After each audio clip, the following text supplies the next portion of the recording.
Right. So I think most all of you here, the audience, are aware of what you are here for, definitely. And what I'm going to share today is a bit of what is privacy, what is information, how does that affects, contributes to the online crimes that happens yang kita dengar selalu setiap hari, bagaimana information to itself, if it's not being taken care of, if it's being mismanaged, it will menyebabkan akan menyebabkan satu masalah, akan menyebabkan mengundang satu ancaman, inviting threats to not only to your to yourself but to other people around you. Okay, so first and foremost, because can I hear your voices? I mean, how are you guys doing? How is my audience? Are you guys there? Are you actually there? Yeah. Yeah. Yes. Okay. So far, so How good. many of you in total? 20 something? How many in total? Yeah, right now 40. Okay, thank you very much. Thank you very much to all of you who's watching right now. I know I won't be burning too much of your time. What day is today? I've forgotten the date. Monday, is it? No. Monday. Yes. Monday. It's public holiday, right? Yes.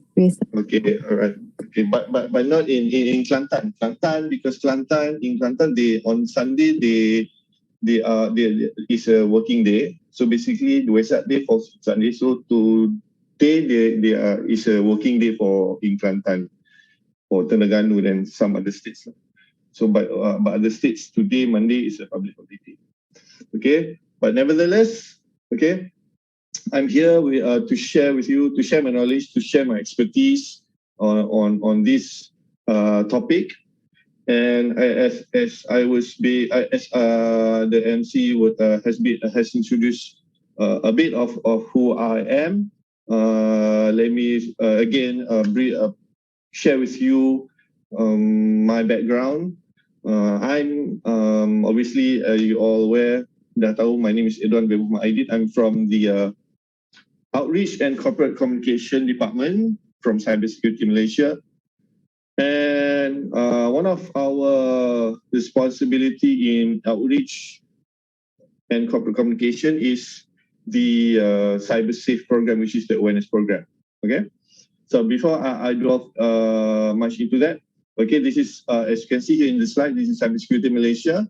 I think maybe not all, but most of you are tahu atau pernah dengar Cybersecurity Malaysia.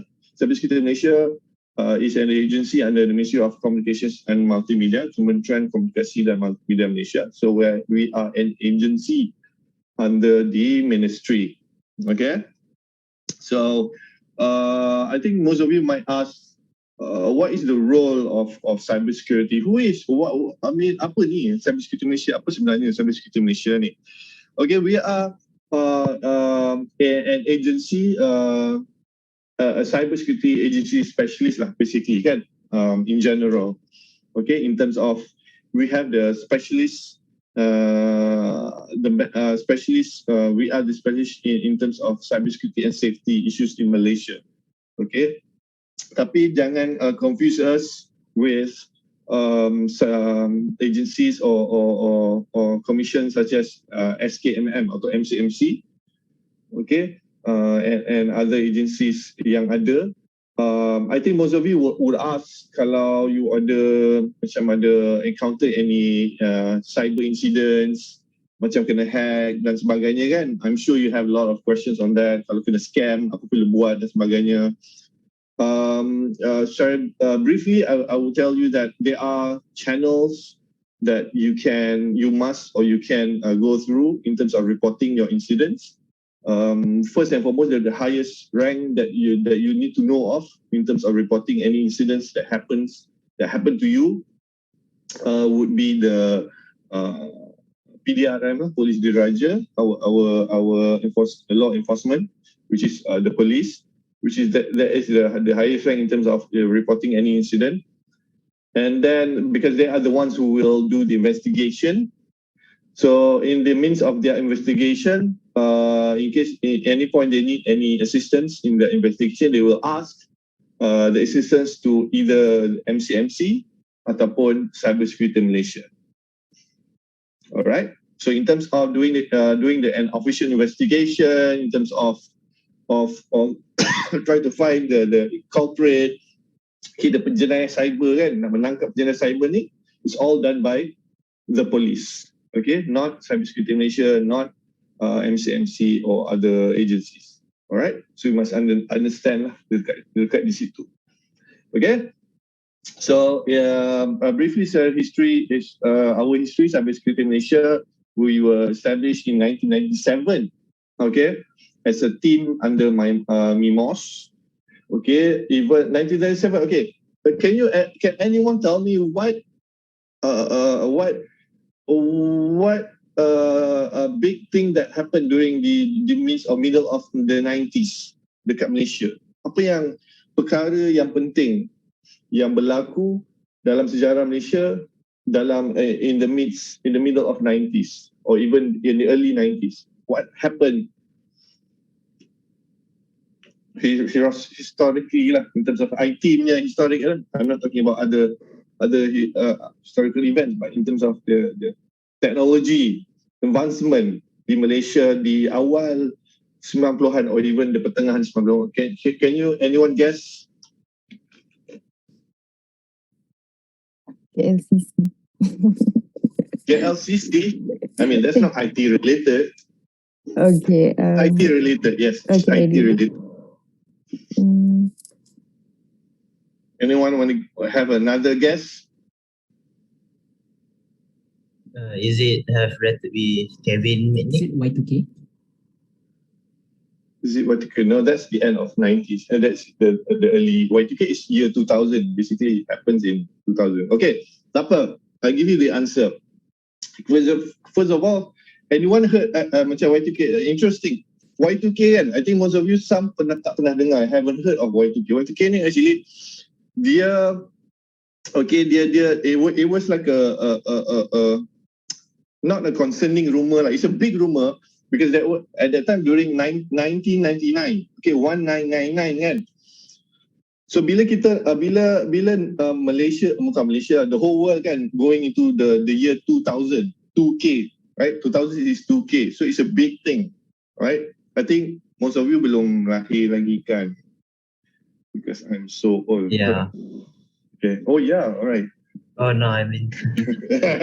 No, just kidding. Okay. So in technology related issue, in terms of technology, masa kita nak shift from 1999 ke 2000. So they say lah, this is from my own understanding lah. So dalam our computer at that time, bila your computer mula-mula if you punya date kan, your date dalam komputer tu dia 1999, some say bila dia lepas 1999 dia jadi 1900 balik, dia tak ada 2000. So bila dia 1900, so dia basically people were telling that okay, your some of or most of your system will crash. Bila that time comes, bila the new year, the tahun 2000, the new year 2K tu, most of the system ataupun PC akan crash. So that's why they call it the Y2K. Alah, you can Google lah nowadays, the Y2K punya ni. But tak adalah, obviously it didn't happen lah. So it was like macam a viral rumor lah. Dulu tak ada, the word viral dulu tak is not well versed sangat kan, but it was rumored like that. People were telling the Y2K bug, as they say. Okay, so that's on Y2K. Tapi sebenarnya what I meant was historically in terms of IT advancement in Malaysia, the early 90s or middle 90s sebenarnya is the year where the internet penetrated Malaysia. The internet was first officially introduced to the people, like the market, into the people lah, to the rakyat lah. So at that time, internet was being offered through services such as Malaysia Online, under jaring. So they were using, I think most of you pernah dengar lah, maybe your father, your uncle pernah cerita, or even your lecturers, they were using internet at the time using a dial-up modem. Okay, so I went through that experience. So basically what I'm trying to say, in the early 90s, mid-90s is the year where internet was first brought into Malaysia, was first being used by the public. Tapi tak ramai, masa tu internet was not a keperluan. It's more like a, bukan kemahuan lah. It's like sort of like if you can afford, you can have other services, then you can subscribe lah. Okay, tapi it was more of not everyone has internet at that time. Okay, but my point here, paling penting my point here is, kalau kita tengok sini in 1937, in the early years of the internet, okay, cyber security Malaysia or MyCert lah at that time was already, ataupun in terms of the concerns on cyber security issues, dah ada. Maksudnya dah ada tim yang menjaga isu-isu berkaitan dengan keselamatan cyber. Walaupun hanya sebagai satu pasukan, tapi even in the early days of the internet in Malaysia, dah ada. Okay, so in terms of our expertise, in terms of our experience tu, memang dah lama, even from the day one of the internet being in Malaysia. So up till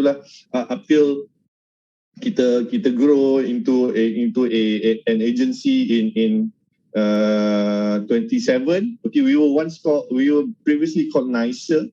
Okay, National ICT Security Emergency Response Center, NICER, and then 2007 we were officially launched. Then that's where we tukar nama into Cybersecurity Malaysia. We were once firstly we were under the Ministry of Science, Technology, Innovation. We were under MOSTI for several years, and then in 2018 we were moved into the current ministry, which is the Communication and Multimedia Ministry lah. Okay, so that's a little bit history of Cybersecurity Malaysia. Okay, so these are basically a few of our how we evolve our services from MyCert sampailah to current lah Cybersecurity Malaysia, as you can see here. I won't cerita panjang lah about this, but just to show you what kind of services that we have. As you can see here, we have departments in digital forensics, certification, security management, best practices. We even have professionally with that cybersecurity professional development. Basically, it's like a training department. Kita bagi training, professional trainings or certification kepada siapa yang nak. Okay, and we have outreach unit which I am in. Okay. I've told you before, responsible towards the awareness side of things, and as you can see here, strategic engagement, study dan sebagainya lah. Alright. Okay, just if you want to know more, I'm sure you know how. Go to www.cybersecurity.my. Alright. So okay, now as you all are aware of today's agenda, okay. Basically, kalau in our side is basically this is part of the CyberSafe program, which is giving or knowledge sharing lah in terms of the awareness on cybersecurity and safety. Okay. What is CyberSafe program? CyberSafe program, acronym is Cybersecurity Awareness for Everyone. Okay, so CyberSafe ni is a program under Cybersecurity Malaysia. So jangan confuse that. So CyberSafe is an awareness program under Cybersecurity Malaysia. Okay, it's straightforward. When it comes to awareness, our responsibility is to elevate knowledge and pada masa yang sama to increase the awareness in regards to cyber incidents yang berlaku lah. So there's a lot of cyber incidents that I will share with you, and you might know yourself. Okay, so today is Mr. Your privacy is showing. Okay, more focus on how information that we share, that we input, okay, that we create every day dan sebagainya, that will eventually affect the privacy of each individual or even yourself, okay, without us knowing it. Sampai kita pun tak sedar kita invade our own privacy, right? So I'm going to go through a lot other things such as the understanding of the topic landscape of the cyber threats, the incident scenario, also the guidelines. Okay, hopefully I'll be sharing with you. I'll be having this session around 1 to 1.5 hours for you. Okay, but hopefully I'll get some response from all of you, not just me talking, but then hopefully I get some response from my audience. Yeah. Okay. So therefore, right. So what I do actually, apa yang saya buat sebenarnya? Okay, what my focus in terms of when it comes to doing my research in cybersecurity? What is my responsibility in cybersecurity? Okay. So I have a lot. Okay, in cybersecurity, I have a lot of responsibility that I have to bear, the tasks that I have to do. But in terms of generalizing, what I do is I do a lot of research and development in terms of content of cyber safety. All right. So in terms of that, my interest when I develop content is I like to look into the behavior and habits of the user. Okay, I'm not a technical person. I graduated not as a technical in technical punya degree. So my focus is more on so therefore saya lebih my sharing is more towards the behavior and the habits of the user. It's more towards anything that makes logic sense lah. Okay, what I'm going to share you today is something yang you rasa memang logik lah. Okay, saya tidak akan berkait-kaitkan dengan something technical yang memang you takkan faham, but it's something yang logic sense in terms of our habits and behavior that will impact how the scenario or the situation in the cyber world today. Okay, so in terms of the understanding, okay, kita tengok kat sini first and foremost by Gary Kovac, CEO of AVG Technologies, dia mengatakan bahawa privacy is not an option. It should not be an option. Okay, in terms of privacy. Maksudnya, what he's trying to say is privacy is not something we should be choosing. Maksudnya, okay, macam your social media accounts, right? You have an option whether to have it public or to have it private, betul tak? You can private your social media account, but at the same time you can have it public, right? So that's what he's trying to point out, where it should not be like that in terms of privacy. It should not be an option where people boleh choose, okay, saya tak nak, saya nak publickan lah my content, or saya nak privatekan saya punya content. That's what he says, okay, his opinion on it. Okay. And next will be on Carl Herberger, VP of Security at Redware. Dia cakap top challenge in cybersecurity is not just stepping out data breaches, ransomware dan sebagainya, but it's more about securing the digital privacy. Okay, so that is his opinion on that. Okay. Bila saya bercerita pasal information, I will talk about a lot of information in this sharing. So when I talk about information in this session, I will relate it to privacy, because when I talk about in my opinion, okay, in my understanding, when you talk about information, there's always a relation to our privacy. Okay, nanti saya tunjukkan kenapa. Okay, so in my own opinion, this is my own opinion. In my own opinion, to all the things that happen in the cyber world, whatever the incidents that happen, whether it be scams, whether it be frauds, whether it be cyberbully, whether it be hacking, online identity theft dan sebagainya, okay, semua ni adalah related to information, right? So information, it's all about the information. Okay, So these are the three factors. I mean, three important points yang contributes to the incidents yang happen. Okay, number one, kita dah tunjuk kat sini is how we consume the information. That's the number one. How we use the information and how we create the information. Okay. So macam mana dia relate to the perkara-perkara yang berlaku dalam dunia cyber sekarang? Okay. For example, how we consume the information. Okay. So it affects where the way we consume information. Okay, kita tengok timeline kita every day, kita buka internet and everything, kan, kita baca, kita consume. Bila kita baca, kita tengok gambar dalam IG ke, kita tengok dalam TikTok ke, whatever, video TikTok dan sebagainya, that is what we consume information, kan. So the way we consume the information, what kind of information we consume. Okay, itu akan effect ataupun ia akan have an impact to the way we think. Betul tak? It will impact to the way you think. Okay, if you consume information on something macam daily lah, you selalu consume information on something yang very negative, kan? Propaganda ke, gossip ke, okay? It will impact how you think daily. Kan? The way you will develop in the end lah. I'm not talking instant impact.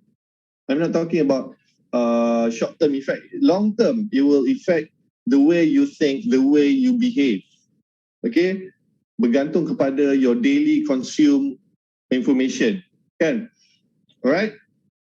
Even more so macam IG kan, you tengok gambar orang pergi holiday overseas kan, beli tu beli ni kan, barang baru, kereta baru, phone baru. Lama-lama bila tengok hari-hari you akan rasa macam you ni tak cukup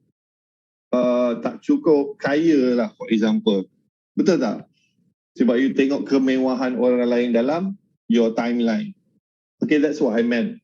Okay, number two is how we use the information. Okay, so we dah consume information ataupun we create bila kita dah consume information tu, right, kita dah have that knowledge, how we express that knowledge. Okay, in terms of maybe you baca satu berita and then whether you share the information, okay, you just share semua information yang you baca dan sebagainya. Okay, ini more related to fake news lah, kan? The news that you tengok in your timeline, the news yang you tengok, yang you dapat daripada you punya WhatsApp messages, kan? If you're the person where you macam terus percaya all these forwarded messages, okay, then you will be end up forwarding atau sharing false information. Okay. Okay, there are two in terms of information ataupun fake news ni, there are two terms kena faham: misinformation and disinformation. Siapa tahu perbezaan antara misinformation dengan disinformation? Any one of you would like to clarify on that? Tell me what's the difference between misinformation and disinformation.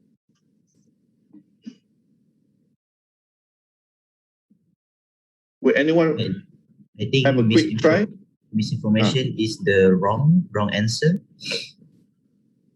Misinformation is the wrong answer. Okay. Misleading information. Okay. Meanwhile, disinformation is we don't inform. Yeah, we don't inform. May I try? I think the disinformation should be the fake informations. Okay. We can't prove it. It is true. Okay. Okay. I think simple understanding, and through my understanding, misinformation is something that you unintentionally give out wrong information, macam tak sengaja, right? You macam tersalah, without a bad intention, without an actual bad intention to give out the information wrongly. Macam tak sengaja bagi maklumat tu salah. Tersalah bagi maklumat. this information is you purposely bagi maklumat yang salah for a reason that is for maybe for your own thing. You nak create a propaganda, a gossip. You sengaja create that fake information. That's what you call disinformation. Okay, senang je. That's the difference between fake disinformation and misinformation. Okay, that's for how we use it. Okay, the third one is how we create information. How does that relate to information and all these jazz of incident, cyber incidents that happens in the online world?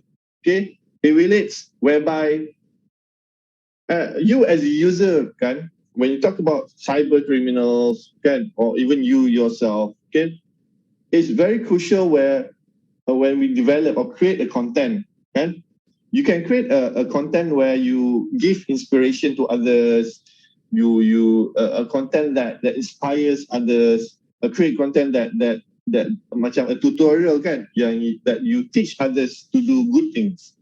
There are also people that create content to create a confusion among the audience, to create a gossip ataupun a propaganda dan sebagainya, a negative content lah, as they say. So it's pretty much relates to the incident, cyber incidents in the cyber world. Okay, all of that points to one thing. There's one common factor there, one thing that is sama, which is information. It's all about the information, how we consume it, how we use the information, how we create the information. That is based on my own opinion. Bagaimana sebenarnya the cyber incidents, okay, as you macam your fraud, your scams, your bullies, all relates to one thing, which is information. Okay, the use of information. Okay, so macam saya cakap tadi, it relates to the factors. Kalau mismanage of this information, it will create these incidents such as fake news, scams, bullies, health issues, mental health issues, and other related cyber incidents. Yeah, yang ada. So kalau you tengok atau you pernah dengar, okay, people would say information is knowledge, and then knowledge is power, right? So this is very much betul sangat, right? Someone that have a lot of knowledge, okay, a lot of knowledge is someone can be considered as a powerful person, kan, sebab they're knowledgeable, right? Right. Now I'm going to go through quickly on what is the difference between data and information. It sounds similar, but it's different. Okay. First and foremost, you must understand what is data. Data ni dia macam a raw information lah. I would say lah, to simplify it, a raw information. So macam you dapat, macam kat sini you ada Cyber SC, Cyber Jaya, Menara Tower dan Cyber Security. So it's all jumbled up. As you can see here, it's the raw data. Okay. So once you dah massage the data, you dah susun, you dah manage the data, it becomes an information, right? So macam kita dah organize the data, it becomes an information. Okay, another example macam you buat research, kan? You buat research, you buat survey. The survey outcome yang you buat tu is data lah, kan? Data macam you buat 100 survey lah. So bila you dah tengok, you dah analyze the data, you come up with a rumusan, and then you have a information lah. Okay, you boleh buat a summary that okay, berapa persen, 10% of the ni has internet addiction, macam tu, kan? That's information, right? So we must so now you understand what is the difference between data and information, right? So when you understand what is data information, you must understand, you must tahu these elements of your data and information, when in use, when in motion, and when at rest. Okay, maksudnya bila data ni dia macam we classify it something yang hidup tau. Okay, so bila you must, not you lah, I mean at least you understand bila your data tu tak digunakan, bila data tu sedang digunakan, dan bila data tu bagaimana data tu disimpan. 3 perkara. This is what explains lah dalam this slide. Kan? So kita must have this macam nak manage. This is how you manage your information or data. Okay, when in use, when in motion, and when at rest. Okay, when in use macam where is the data, who can access the data. When in motion, who are the interested parties. Okay, and then when bila data tidak digunakan, information tidak digunakan, siapa boleh manage the data, how to protect the data dan sebagainya. So these are 3 key elements where we how to manage your information or data. Okay, so in terms of security side of things, okay, there are basically 3 factors. Okay, 3 points. Mana data information security exists in 3 points: the availability, okay, the confidentiality, and also the integrity of the information. Okay, availability maksudnya the information is available and accessible by authorized personnel. And then confidentiality in terms of keeping the information protected, and integrity and making sure the information is valid and also complete, right? So in terms of securing the information, right? So there are, in terms of managing it systematically, okay, we have this what you call ISMS, Information Security Management System. Okay, I won't delve too much, just as a brief run through. What is ISMS? It preserves the confidentiality, integrity, and availability of information by applying a management process. Okay, that's it. I'll just explain it until then, right? So again, when I've talked about information, I've talked about data, I've talked about security, I've talked about how to manage the data information. Okay, so what comes next? Information is something that we create, that we consume. Okay, another one, bila kita ada information data, kita apa? Data information is meant to be shared. Betul tak? Sharing. So sharing is I would say is such a contagious thing. Okay, nowadays in the world of social media. Okay, so without sharing, in nowadays, without sharing macam tak complete kan. Without sharing, without liking a post is something macam tak complete lah kalau tak ada nowadays. So sharing is a contagious thing. Kalau kita kat sini a brief facts on netizens of Malaysia. Okay, obviously it's almost all Malaysians. Okay, population of Malaysian is internet users. All of us are active on social media. Average spend 5 to 8 hours, and almost 12 hours. 12% of Malaysians, netizens of Malaysia, spend more than 18 hours a day. Okay, online. Okay, obviously mostly almost 100% is on social media, right? So, like I said, when I share with you about knowledge and so privacy, okay, what comes in the middle is sharing. Okay, so when we know about information, there's a lot of category information. Okay, there's facts. Okay, there's a lot of categories. There's a lot of categories of information. Photos is part of information as well. Okay, but at the same time, dalam information, there's also private information of others, which sometimes we unintentionally share. Can. Okay, now this is where I think most of you are aware, agree on this. I would say that information that we share now, the flow of the speed of information we share nowadays. Okay, yang kita tengok from top left to we share more content with more sources, with more people, more often and more quickly. Kan, I think all of you agree on this. The speed of how information travel nowadays is quick, very quick. I can be here in the far end in Kelantan, but I can know what's happening in the city, in KL, immediately, right? Because of people sharing information, people sharing stories, people sharing videos, okay, what's happening in the city, right? So that's something that we need to have in mind, okay? All the things that we create, maybe some of you are content creator, so you don't want your content to be viral in a negative way because people misinterpret your content. That's you tak nak macam tu.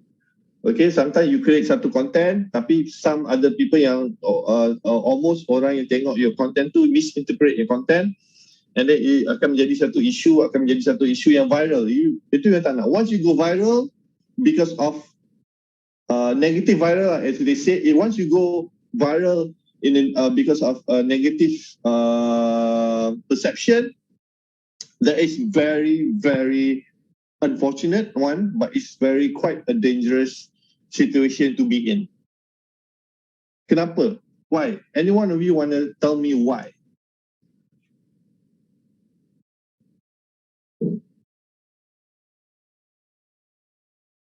If you create something or you went viral, for example, some your friend, your rakan, your best friend posted a video of you doing something and then went viral. Okay, and then people viral because people are mocking you, things like that. Okay, why would it be dangerous for you? What will happen to you? Private information may Okay, that's something yang would happen lah, definitely behind. Tapi be what? leaked, maybe. Sorry?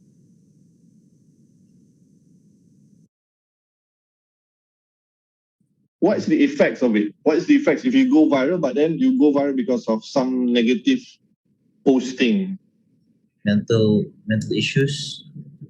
Okay, it will affect your mental health, obviously. You might get death threats. Betul tak? I'm sure you've seen a lot of viral posting where it's so painfully to watch. People find out who he or she is and then threatening the person, kan? So you might get death threats, and then emotionally unstable, anxiety as well. So you don't want to get into that situation. Okay, I know people want to be famous, quote unquote, nowadays, right? All of you, I think you want to get viral one day, right? But then also you might have to think also, you might not want to be someone that is viral because of your negative doings, okay? Because itu yang kita tak nak, right? So if it's on the internet, it isn't private. Obviously, every single thing that you key in online, message ke, WhatsApp, whatever, emoji dan upload gambar, things, whatever that you do online, it stays online, right? Nanti saya tunjukkan an example of that, right? So when it comes to information, as I have been telling you from the start of the session, and about keying information online, have you ever Googled yourself before? Google yourself, something macam. Have you Googled yourself before and find out and see what kind of information that appears on the Google search? Kita guna Google, kan? Google is the number one search engine online on the internet. Have you Googled yourself, Google your name and see what comes out? What kind of results that appears, right? So that is very important because that is to show that there is your digital, as they say, digital footprint. Okay, digital footprint that you leave behind from day one of your online presence lah. Okay, whether it be a digital footprint from your Facebook, digital footprint from your Twitter account, digital footprint from your university website. So basically you tend to leave a digital footprint online. That is why I'm telling you this, because that is where and how someone that you might not know of might be able to find out who you are, where you are. Okay, because we've done in cybersecurity manager or in cybersafe program, we've done this experimental search, as they say, social engineering to people to public before. Okay, just by Googling their name. Okay, not all was a successful attempt, but then most we just Google their name, and then I managed to find we managed to find their information from different websites. Okay, another good example for all of you. I've done this experiment to a teacher, not a teacher. I got an invitation from a school, so a teacher invited me to give a talk. So as part of my session, I did a quick social engineering research on this teacher, as the person in charge, right? So I've never met this teacher. I've never talked on the phone, only on WhatsApp. So what I have with me was the name and the school. That's about it. Two things. What I managed to get in the end of my 15 minutes or 30 minutes research online using Google, I managed to find the location of her apartment, the exact level of which her unit was. Exact location means that the unit of her apartment is facing some location.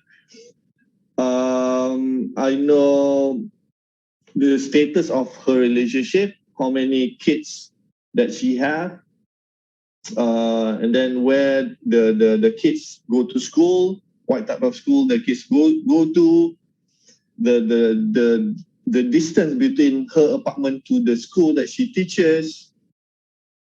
Okay, so you can imagine a lot of information that I managed to get, and I revealed to her prior to the session, and then she basically freaked out and then asked me to keep it under wraps. Do not share it with the in the session, because I know too much. Okay, so that is basically just it's all. I only did that with only Google. I just Google search, but then I did a lot of cross-checking in websites, pictures, things like that through the IG, things like that. So it can be done. Okay, you don't need to be a certified hacker with degree in system or I don't know, information technology, whatnot kind of certification. You can, if you have the skill in searching information, then you can do it. But again, that's not the point. My point is, you might want to Google yourself, Google your name, you can see what comes out. Okay, if you like Google, maybe you've Googled my name before. I mean, maybe one of you have Googled my name, and you can see a lot of things appearing.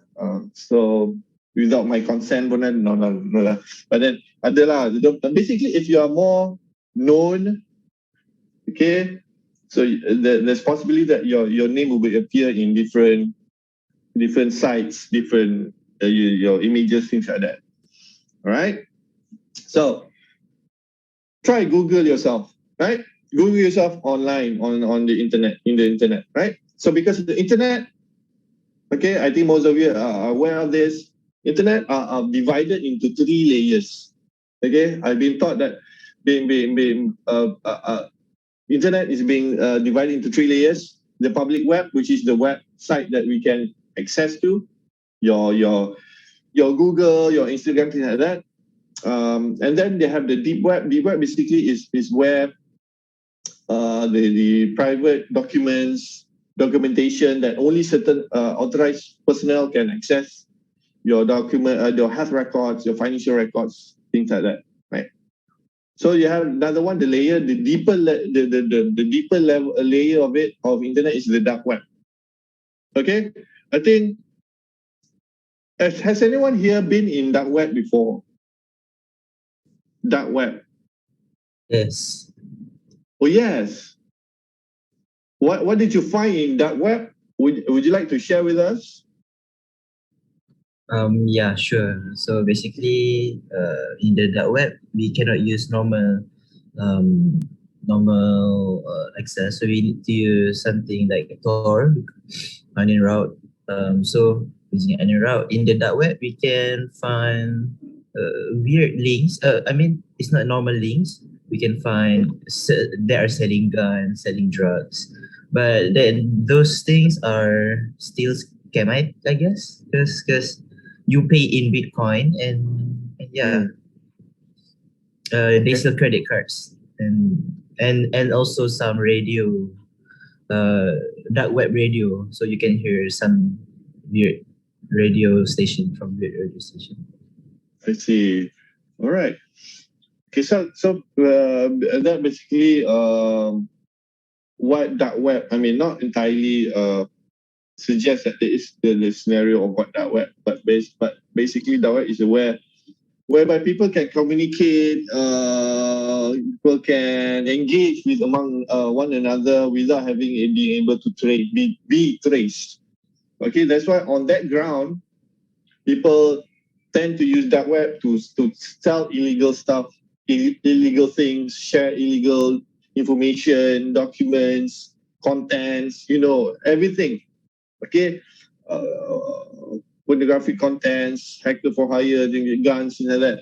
Okay, so obviously, if there's a place where you can't be traced of what you do, obviously people will be scenes of that place or that situation or that ground, right? So it's human nature like that. So that is where dark web is. So you can't access dark web easily just typing www.darkweb.com. No, it's more complicated than that. But that is where that's what dark web is. To know more about the explanation about dark web, just head to YouTube and just type in dark web, and then there's a lot of videos explaining what dark web is. All right. So that's 3 layers of, I would say, 3 layers of internet. Okay. So in terms of coming into the cybersecurity side of things and the cyber safety side of things. So in our module or in our sharing, we have the principles of cyber safety and also the elements of cybersecurity. All right. So in regards to the principles of cyber safety, right, in the cyber safe program, okay, we adapt the principle of adab. Okay, what is adab? As you can see here, adab in Malay is adab lah. Kita tahu adab apa. Kalau in English, I would say is adab is manners, kan? Manners. Okay, so A stands for awareness, D is for discipline, A for attitude, and B for best practices. Obviously, it makes sense. Right? You need to have the awareness. You need to have the right discipline. You need to have the right attitude, and you need to apply best practices in order to be safe in the cyber world, as people would say, right? So keep that in mind. So in cybersecurity, they say that there are 3 elements of cybersecurity. Okay, the golden triangle in this case: people, process, and technology.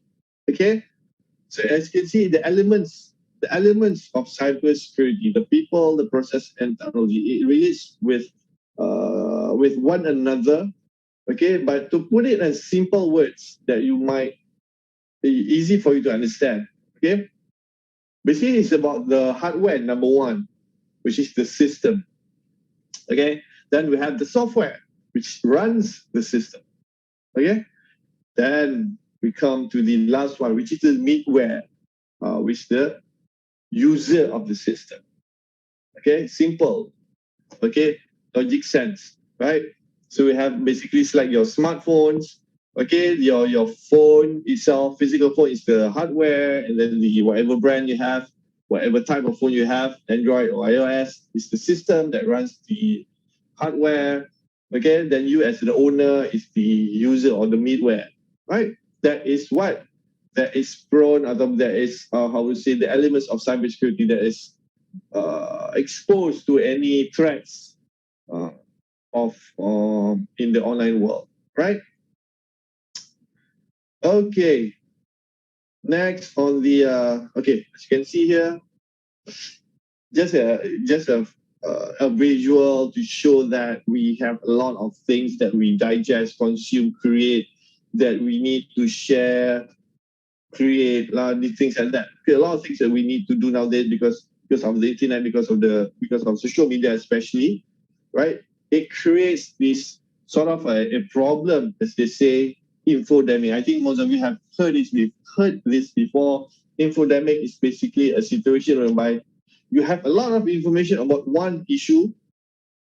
Okay, by the end of the day, you aren't sure of which one to trust. It's hard for you to trust which issue is legit, which information is a legit information, what information that you read you get is a false information. Okay, so it creates an infodemic because a lot of information comes in, being created, being spread, being forwarded. Okay, especially during the pandemic, of COVID-19 in these 2 years. A lot of information about COVID that we get every single day, right? So the landscape of things is I'm going to go through here. Okay, ladies and gentlemen, bear with me. Okay, so social media, obviously everyone knows what social media, social mean. Okay, I'm sure everyone here have at least one account on social media, at least. Okay, so what is social media? Social media, the purpose of these people, I would say, I call it these people, these opportunists. Okay, they created social media because they want people like me and you to communicate and also share information, share content. Okay, that's the two only purpose of social media: communication and so information sharing. Right? Straightforward. Okay, without these two things happening, social media is a lost cause. Okay. Oh, and also I'm sure because I'm only the one only I'm the only one on this. Sometimes you get information overload. Pernah tak? Have you ever felt this information overload because you spend too much time on IG browsing? You get this headache. Too much information I cannot bear anymore. Right. So sometimes it happens to people because they get information, what they call information overload. Right. Too much information at a certain point of time. Right. Right. A quick browse. This a quite a lengthy if I go slow, but then this is I'll go fast. This is how just to show facts and figures on the platforms that we use, or a must-have. The facts and figures on the must-have apps that we must-have apps on our smartphones. Right. Number one, YouTube must-have. Right. You cannot not have YouTube on your smartphone. Right. So YouTube, the second largest search engine after Google. Like I said, Google's number one search engine. YouTube comes second, right? But YouTube is the most popular social media platform, right? Obviously, okay, because I'm partly responsible to it, contributing to it, and I'm sure most of you are partly contributing to the YouTube followers, right? Anyone here has a channel of his or her own? Anyone here has their own channel?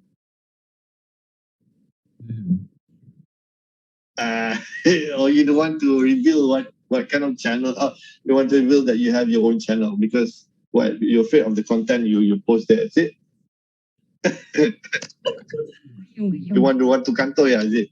All right, never mind. I'm sure in amongst 40 just now, 62, among 63 of you, I'm sure amongst 63 of you have probably a channel of your own. Okay, I won't ask what kind of channel. I mean, it's up to you. It's your own freedom to have what kind of channel you have. But hopefully your channel brings positivity, brings create inspiration for others when they watch lah. Jangan channel-channel yang memberikan gosip-gosip sahaja dan sebagainya. I know social media nowadays you can generate income, right? You can generate income to social media platforms. But again, if you can do that, kudos to you, right? So most popular social media platform, YouTube, have around 1.9 billion or more.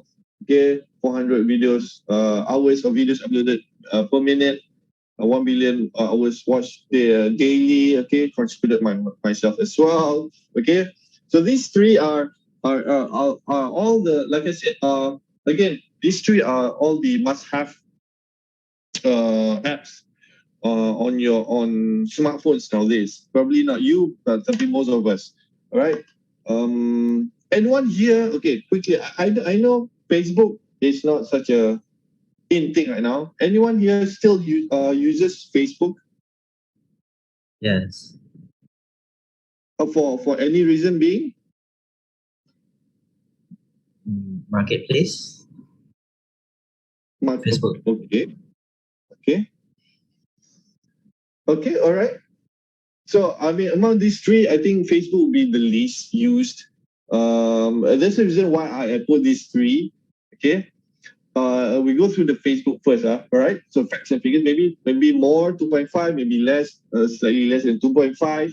This one is basically an approximate figure, 30 million. What is 30 million? Not 30 million likes, but 30 million on Facebook, deceased user account or profiles, I would say. Deceased user profile. Okay, what I mean deceased user profile, the user is already deceased, but their profile still exists on Facebook in this case, right? But then I'm sure you have seen a lot of I would say deceased individuals on other platforms such as Instagram, Twitter, right? I myself have my own personal experience. I mean, my own friends, things like that. But so the question is here, not just I'm not questioning the legitimacy of these accounts, things like that, but then it can bring a danger to, in terms of scamming issues, right? So these accounts are basically sometimes are not moderated by anyone, obviously, right? So you are deceased, but you can't moderate your account from the dead world, right? You can't do that, obviously. So sometimes these accounts are not being moderated by anyone for the longest years, right? So sometimes some individuals are opportunists. You must remember this. Some individuals are opportunists. Okay, when they see an opportunity, they will grab it. So when they know this person is already no longer is already deceased, they will perhaps, I mean, the act of copy and paste or copy and save an images is simple, right? So you can just copy and save an image and then use it for your own good. Am I right or not? So these opportunities will grab the opportunity to save a picture or save a profile of this and use that profile to scam other people. Okay, so this is what happens if you leave an account for the longest time, and then no one is moderating the account, nothing being done towards the account. So this might, I'm not saying it will happen, but it might happen in terms of their identity of the identity of the deceased will be used by other people for intention to scam the people around them. Okay, so keep in mind, this is what you need to keep in mind. What are your plans for your social media accounts in case, I'm not putting you a bad karma here, okay, but put a plan in place if okay, it's a big if you're no longer, I mean your time in here is being shortened, or you're no longer, and what will happen to these to your accounts. Okay, probably you want to keep a password hidden in a box, or you want to tell someone of your password. You tell them, in case something happened to me, okay, please you can access my account and delete my account, something like that. You give like a wasiat lah kepada orang-orang yang terdekat, in case if you want to do that lah. It's up to you. Okay, now IG or Instagram, around 1 billion or more, obviously. Likes, banyak billions, posts, almost 1,000 posts per second, 90%, less than 35 years old. I believe it's true. Okay. Additional from that 3 is TikTok, obviously. And I would ask you whether you have TikTok account or not, because I'm sure you have. But what is, okay, I would like to ask, what is the this disadvantage difference between TikTok and IG, Instagram, in terms of safety, towards young kids? What is the disadvantage difference between TikTok and Instagram in terms of the exposure towards young kids? Anyone want to try it?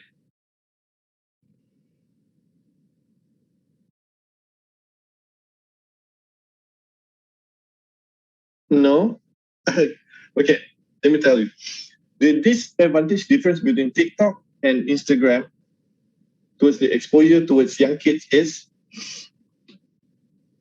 Instagram, you need to register an account in order to use their service. TikTok, you don't need to register an account to browse through all the videos. Am I right? Yeah. You don't actually need to register an account in order for you to watch all those videos that they have. Alright, on TikTok. But Instagram, you need to register yourself for you to use or to post an image on the platform, right? So that's a disadvantage difference. And why, Hans? Why you see most of, okay, you are already on the above legal age, but most of the young kids, okay, are being exposed to TikTok at a very, very young age, because all you need to do is just download the apps, and then there you go. You can browse every single video that they have on TikTok. Am I right? Am I right or am I wrong? I mean, correct me if I'm wrong. Okay. And what's the legal age of using Instagram? What's the legal age? Yeah, at least from 13. 13 and above, correct. 13 and above. You can actually have you can actually use not have. You can't actually use IG if you're 12 and below, right? If not, they will block your account, right? So you can see here, TikTok. It started off as TikTok is not a new app. It's an old app.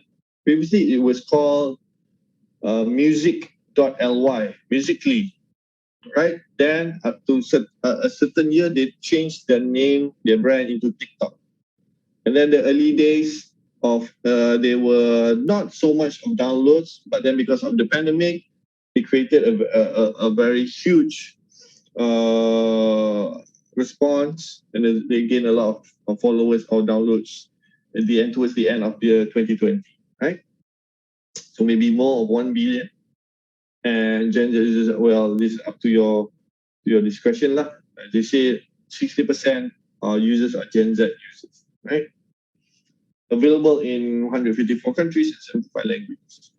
Right, now to the WhatsApp. I think most of you are using WhatsApp. I'm sure you are not using other messaging app for your daily communication, right? We use there are maybe 1 billion, as they say here at the time that I did this slide. They showed that they had 1 billion active users, 1 million registered daily, 1 billion groups. Obviously, I'm not surprised. I mean, I'm sure in your own phones you have 50 groups created. I don't know. Okay, so they have a lot of groups being created in WhatsApp, and around 65 billion messages is being shared through WhatsApp. Right, 65 billion, and this is not just your daily trash talking, chatting biasa-biasa punya talk. This includes the chat, official communication. So okay, well, let me go through this first. 1 billion videos daily, 4.5 billion images, right? So the thing is here, right? We have, this is my own opinion, we have misused or misused the function of WhatsApp. We have treated, I'm talking about Malaysia, okay, I'm not talking about other countries. We have treated WhatsApp as the main medium of communication for every single thing, official and non-official. Could you tell me why is that a mistake? Can anyone tell me why that is a mistake? That we have treated WhatsApp as an official medium to communicate daily.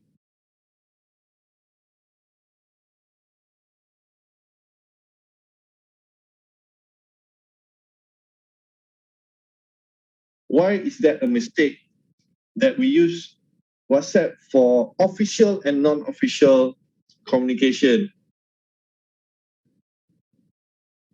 Why would that be a mistake? I'm not talking it's a mistake on a legal level, but then it might impose as a mistake. Kenapa? Anyone would like to tell me? Okay, tell me now or we end. Kita habis lambat. Macam tu je lah. Just simple. It's a simple logic sense answer. Because WhatsApp is under Facebook, which have privacy concerns. Okay, that's okay. I would say that is true in the level itself. Yep. Okay, so okay. Let me. Hard to shift to other platform, Telegram. Okay, right? That's another concern juga. I mean, not entirely concern lah. It's hard to shift that one. It's not so much poses a concern shifting medium of communication from WhatsApp to Telegram. Telegram has its own issues by itself, and then WhatsApp same as well. Okay, what I'm linking here is the angle of the apps itself, the apps itself, whereby these apps, right, WhatsApp and every other apps that you have on your smartphone, right? I would say that anyone would tell me that these apps are not who is the developer, first and foremost.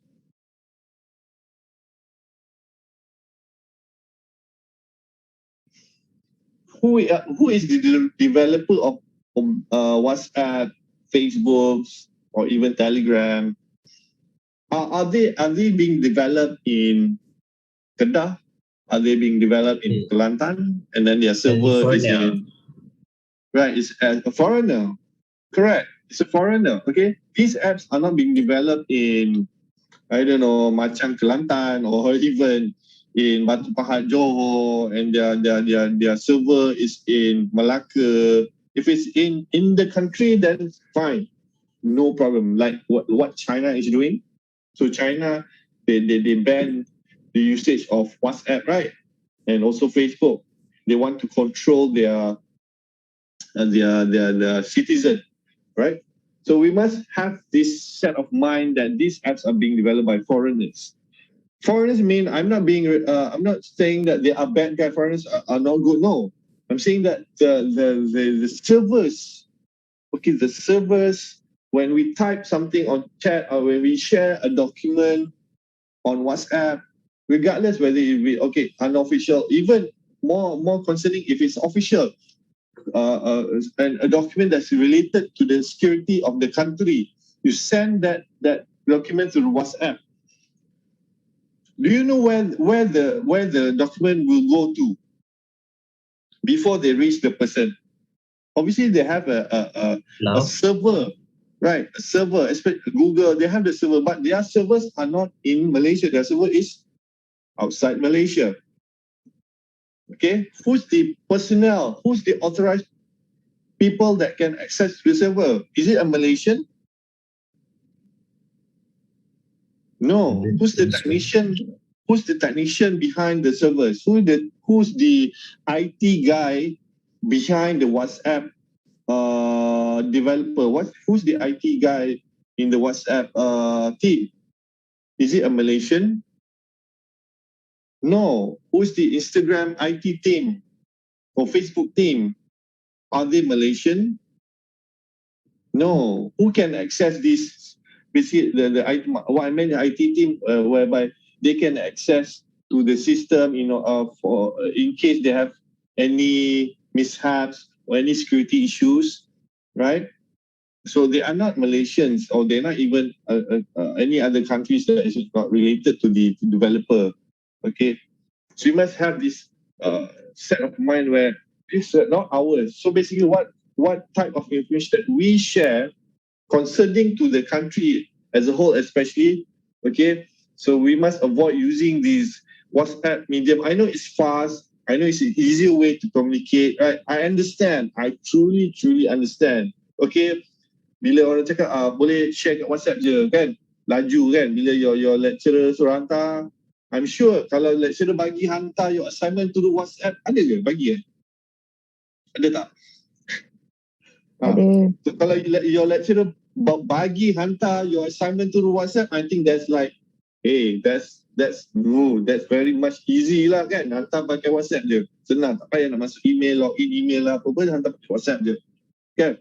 But again, the ethics of using the app to send an official documentation, okay, not talking lah, kalau it's not regarding country, maybe your assignments is much more ethical for you to send an official document through an email, right? That's how I would say the ethical way of doing communicating lah, basically. Kalau you nak send gambar-gambar biasa-biasa kan, nothing official related, then fine, tak ada masalah. Alright? So that would be my personal advice lah. Okay? So 2017, Reuters had a survey that said Malaysians, almost half of Malaysians, okay, I mean more than half, 51% said WhatsApp as the main source of information and news. I'm sure nowadays, okay, in the year of 2022, pandemic, okay, there are still people in Malaysia, I'm not talking about in KL, maybe not in KL, maybe not in Damansara ke, Petaling Jaya ke, Mount Kiara ke, or even there are still people in Malaysia yang treat WhatsApp as their main source of information. So maksudnya people that forwarding news, forwarding articles through WhatsApp. So there are people yang percaya that there is the news they receive is legit information, legit news lah. So that is very something yang kita nak elak. Yes, but sometimes what people upload ataupun share forward on WhatsApp tu sebenarnya adalah benda tidak benar. Macam ni lah. Okay, spread unverified news. Okay, from WhatsApp groups. Okay, other than spreading your butter Nutella jam, okay, to spread unverified news from WhatsApp. Okay, so kat sini daripada stats yang at the time that I did the slide, WhatsApp ni they have only around 55 employees and 50 engineers saja. Okay, not thousands of people working under WhatsApp. Only 100 in total, 105 at this time of I did this slide. 105, they said they had around 105 people under WhatsApp. Sikit je sebenarnya. Okay, so the purpose I tunjuk these three apps kan, because nowadays kan, I think all of you are aware they are put into one family atau one group. It's being combined as another brand of name lah. The purpose is still the same but one brand of name. It's called Meta. Okay, so Meta ni kalau kita kat sini, Meta ni dia maksud Meta ni the build technology that helps people to connect and find communities and grow businesses. Okay. So the Meta ni dia build dia nak create Mark Zuckerberg lah, okay, dia punya CEO, the co-CEO, the co-founder, dia nak create immersive experience macam virtual reality to help build the next evolution in social technology. Dia macam tu lah, nak create another virtual world lah, virtual. So under the Meta ni under, you have Facebook, you have Instagram dan juga WhatsApp dan sebagainya lah. The one name which is called Meta. Okay. So Meta ni sebenarnya metaverse kan, kita tengok dah tengok dah ni. When talk about metaverse, dah tengok movie tu dah. Oh, Doctor Strange. Doctor Strange, Meta tu kan, metaverse. Saya tak tahu lagi. Sajalah. Sebut Meta kan, metaverse ni Spider-Man lah. So it relates kan. So metaverse ni sebenarnya, kalau metaverse ni, we are moving into the world where virtual lah. Pernah tengok ready set one player yang dia macam you jadi one character je. In virtual reality, jadi one character, you can interact with different kind of things. So we are moving into that phase lah. Okay, di mana macam for example, you ada, okay, paling senang I think not exactly close lah. Okay, the game Roblox, pernah dengar Roblox tak? Kan you create satu character, you ada world lain, you beli ni, beli tu. So we are moving, that's the next thing lah. In the technology world, the next thing they nak move into. So hence the Meta ni lah sebenarnya dia nak prepare for it lah. Okay, that's why dia ubah nama. Tapi sama je, kita panggil Facebook, WhatsApp dan sebagainya. Okay, kenapa nak hack someone's system when the user open the store for you? Okay, why you nak hack? Kenapa nak hack? Fikir macam nak hack, tapi sebenarnya orang owner tu yang senang-senang boleh bagi password, senang-senang security system dia lemah dan sebagainya. Okay, so I'm not here to talk about all these viruses, anonymous dan sebagainya. Talk about the technique that they use, which is I think some of you pernah dengar, social engineering technique. What is the social engineering technique? Okay, social engineering technique is a way of it's a manipulating technique. Dia ada skill dia guna skill, manipulating skill to gain confidential information. Obviously, some of you have received WhatsApp messages ke, phone calls, kan? Cakap dia are from banks lah, dia from here dan sebagainya lah. And then they want your information lah. Okay? So banyak kan, if you read the online paper kan, banyak scam yang berlaku kan, banyak scam. Ramai yang sudah terpedaya dengan all these scams. Not terpedaya 150 ringgit, but millions, thousands of ringgit. Okay, because scammer ni dia dah makin lama makin pandai tau. And then dia target, bukan target audience lah, but then dia target mangsa adalah orang-orang yang veteran, yang pesara-pesara, your mom and dads, yang orang-orang yang kesepian, yang sunyi-sunyi ada. So they are very targeted, they target very specific people lah. They might not target you, you the audience maybe, but then maybe they're more keen on target your lecturer. I'm just assuming, kan? So dalam Cybersecurity Malaysia juga, macam kalau siapa yang browse our website, kita ada jabatan apa Department for Incident Response Handling, which is MyCert. Kalau kita sini ada website dia. Kalau based on their report on incident on 2021, we received around 10,000 reports, quite a slightly lower number than 2020. Okay, so some of the incident report that we receive, okay, ada banyak kategori, and selalu each year fraud will be the highest category of report we receive. Fraud, scams lah, basically scams. Kan 7,998 in tahun lepas. Okay. So when talk about scams, and talks about when I talk about information being exposed, okay, macam phone number kan, I think most of you have this thought of macam mana bila you dapat call kan, you akan tanya macam mana orang ni dapat phone number you, benar tak?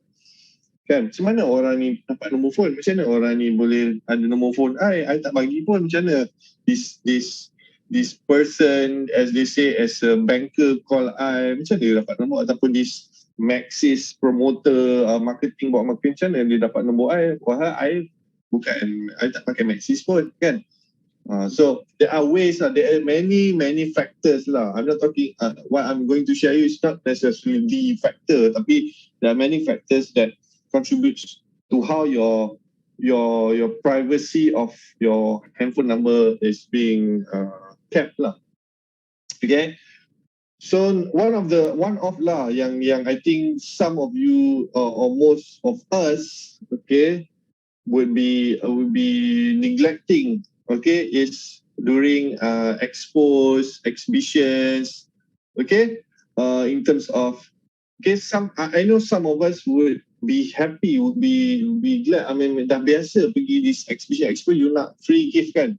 You nak free gift, and then bila nak free gift, you need to register at the counter. So, what will you register at the counter also is the contributing factor towards your confidential information lah. Okay, some of us would fill out the details as accurate as possible.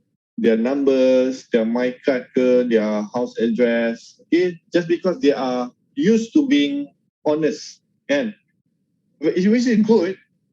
They are being honest to other people, to themselves.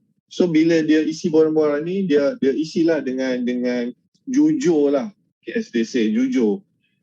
But the wrong thing here is bila kita isi benda ni, just because kita nak free gift, kita tak tanya, kita tak fikir what are they going to do with this information yang kita pass, kita bagi kan, kita bagi, dah isi, kita bagi kan, here go, kita dapat barang, kita pun sengih kan, dapat barang banyak, free gift, kita pun happy kan, tapi kita tak tahu apa dia orang akan buat dekat that form yang kita isi tu. I'm talking about kalau kat exhibition ke expose dan sebagainya lah kan. That's number one. So that is where one of the ways yang our information can be shared with a lot of people. Dan macam kita tengok sini on the right side ni, maybe registration entry lah. Macam you nak masuk a certain places, you kena isi kan, isi punya nama, IC, maybe apartment you kena isi nama, my card lah, apalah dan sebagainya. Yes, I have my own personal experience.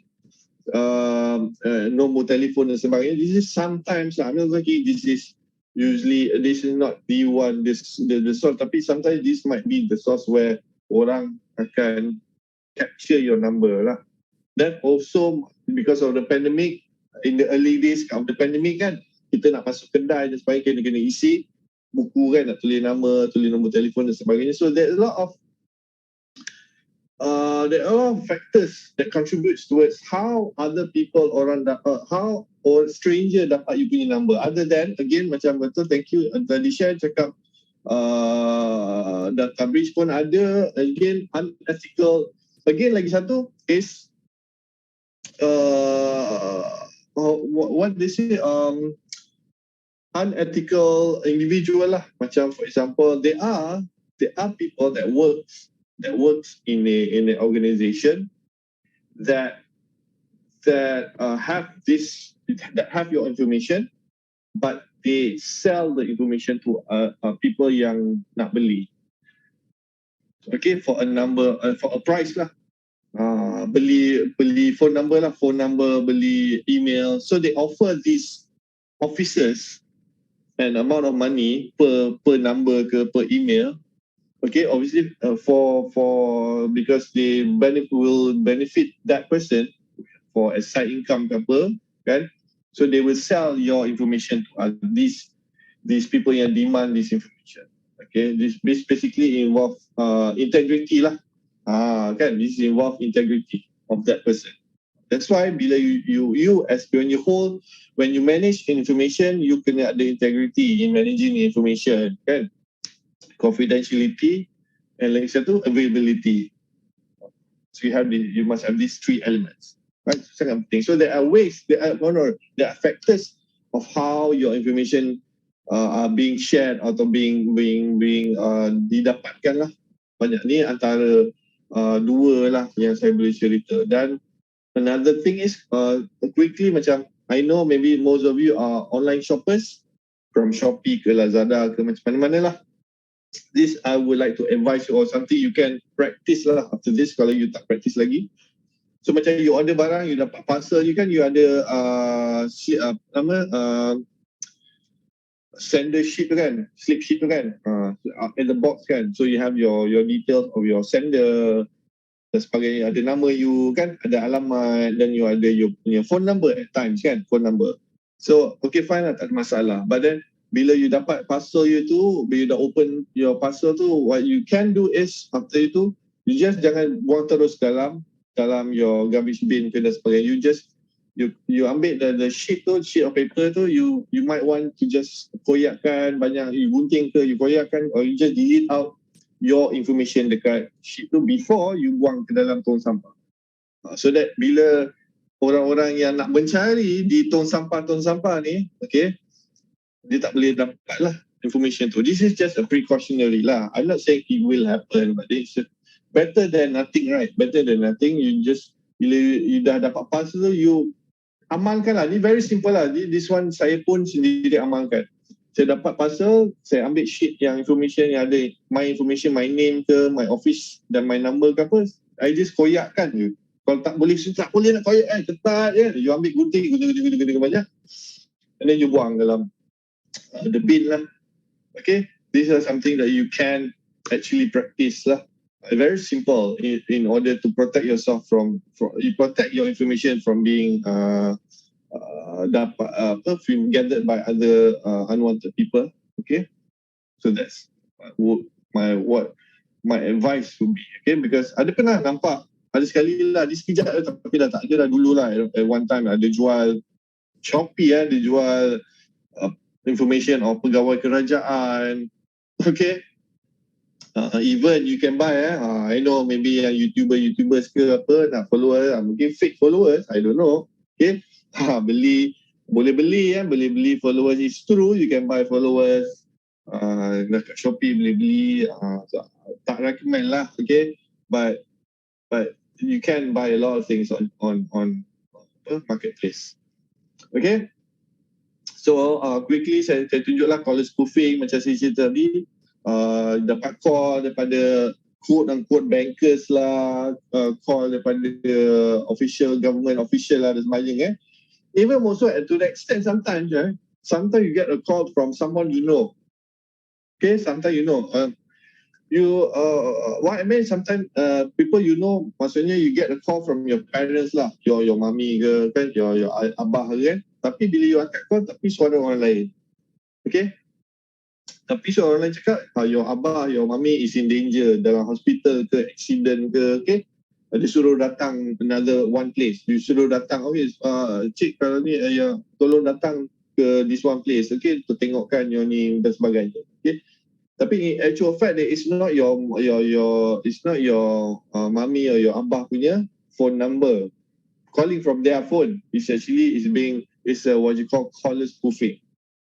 Okay, so you must be careful because caller spoofing maksudnya they can people this criminal they call bukan using landline, they call using IP phone. Dia guna macam internet lah kan, internet boleh buat call to the internet punya line, and then they have this device where they can set what kind of caller ID akan appear on your phone, on people's phone lah. So that's why bila tengok ada orang call lah, bank negara, ada orang call lah, balai polis lah, tapi sebab dia dah setkan bila dia call you dia akan keluar apa kat situ. This is one of the way lah dia buat caller scam calls lah basically. Okay, so going through scammers, I mean I won't go too much in that. Okay, just a quick brief on why we are easy to be manipulated. Kenapa Malaysians lah, okay, kita kat Malaysia, why kita Malaysians are being easy to be manipulated? Because number one, in my opinion, is kita ada desire to be helpful. We are Malaysians, kan? We are Malaysians. We are very friendly. Malaysians is very peramah dan sebagainya. So you are very helpful people. We have desire to be helpful, especially when the caller introduce themselves as pegawai bank, someone government officials. Bila they introduce dia tu, automatically we have this response of okay, so boleh saya bantu apa-apa? Boleh saya bantu, ada masalah apa-apa? Kita tanya kan. So we have the desire to be helpful because of that. Okay? And number two, some of us have the tendency to trust people, especially when they introduce themselves as this sort of people lah. Kan, bila dia dengar je dia pegawai bank, bila dia dengar je dia ni pegawai polis, dia terus percaya. Kan, this is sort of mentality that some of us have. Okay, and number three, I think is in all of us, termasuk my own self, is fear of getting into trouble. Kan? So when this caller put yourself in this situation where you akan berada dalam satu kesusahan jika tidak memberikan this maklumat, okay, dia akan macam a threat lah. They say if you don't give this information, your account will be freezed or your account will be blocked dan sebagainya. Whatever the action they say they will do lah. Or you akan disaman jika tidak memberi maklumat ni. Macam tu lah. Akan dipanggil ke mahkamah. Kita macam terus takut kan. We terus ada this fear. Bila kita dah ada this fear, kita akan automatically bagilah maklumat apa dia nak dan sebagainya. That is where the mistake is being done lah. Okay. So basically what you can do, okay, is when you receive these kind of calls, what you can do is just try to end the call as quickly as possible and just say that you will you will call back or you will call the HQ in regards to the matter. Okay? And then again, number two is when it comes to police calling you for saman ke, mahkamah ke dan sebagainya, they won't call you, number one. And also number two is they won't call you during the weekends. If they make a call, they won't call you during Sabtu Ahad. They won't kacau you during Sabtu Ahad. That's the second lah. But number one, they won't call you lah to say, cik ada saman, tolong datang mahkamah dan sebagainya. No, they won't do that. Okay? Right. Okay, this one is the Macau scam. Pernah dengar kan? I think Macau scam lah. All these sort of your bank officers lah, your pegawai kerajaan, this and that lah. All these are basically these people lah in one house, one room, wherever they are lah, pretending they are these people, because they are scams. Okay, scam groups lah, which is in this case they are being called Macau scam, right? Can Google lagi lah apa maksud ini tu what Macau scam. Banyak, masih lagi. Still ongoing. 2022, Macau scam still ongoing. People are losing millions of ringgit. People are losing 300, 500,000 ringgit because of macro scams until now. Alright, it's a serious issue. Jadi 1.2 million. This one is a teenager, 14 years old. Ini bukan macro scam. This one is a online friend lah, kan? This one guy kenal this one online friend, and then dah bagi duit. I don't know where this form 2 student dapat duit. But then by the end of the day, this girl yang dia kenal ni is actually a fake person. So this is, even a 14-year-old can be scammed online. Okay, so lebih lagi all of you, okay, so be careful on that. Yeah, online, the people you meet online, you kena jaga-jaga. Okay, online shopping, obviously it's all the cases. Okay, this is basically, I'm showing it because there are ways of you, bila you buying an item, a product, without having you to actually pay for it. Basically, you jadi scammer lah. Okay, cara-cara you nak jadi scammer. Okay, you involve seller A, and then you involve scammer you in the middle, and you have buyer B. Okay, they involve you. Okay, you X lah. Okay, you nak beli barang pada A. Okay, you create your business, a fake business. And then buyer B nak beli barang daripada you, your fake business. Buyer B bayar barang, made the purchase, tapi basically the buyer B made the purchase to seller A. And then you end up giving that information, the receipt of the payment to seller A. Cakap you dah bayar. Basically seller A receive the acknowledgement, and they end up, because they dah dapat duit, they end up bagi the item, seller A giving the item to you in the middle. So buyer B is being scammed. So macam tu lah lebih kurang. The short story lah. I can go long, but then that's a short story how you can scam people in terms of buying things on your own without actually paying for the item. Right? So kalau nak, about cross-checking with scammers, you're not unsure with the seller kan. There are sites by the police. This is one of the sites. Semak Mule kan. Mule lain. Semak Mule.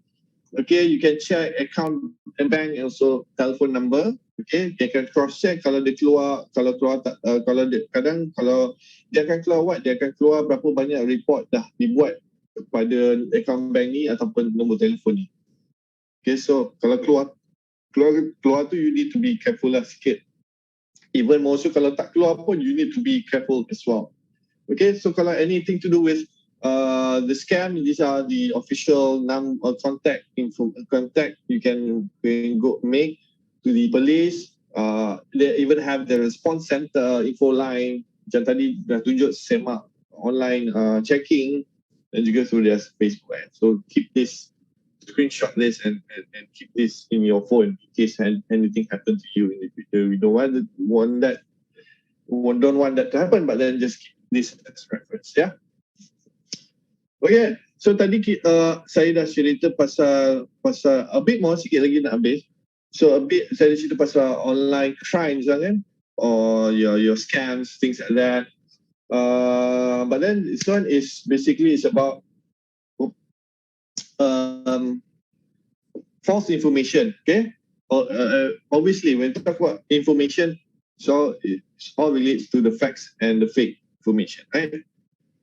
So kalau based on this, I found that an article said that kalau in Twitter itself, fake news travels 6 times faster than facts.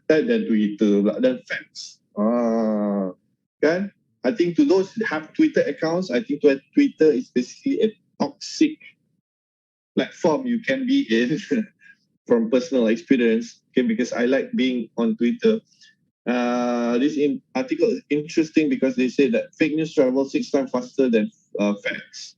So this is something concerning, where siapa yang netizen di Twitter, okay, bila anda membaca tweet-tweet orang-orang, jangan serta-merta percaya ataupun make comments atau retweet or tweet something about it, because you never know.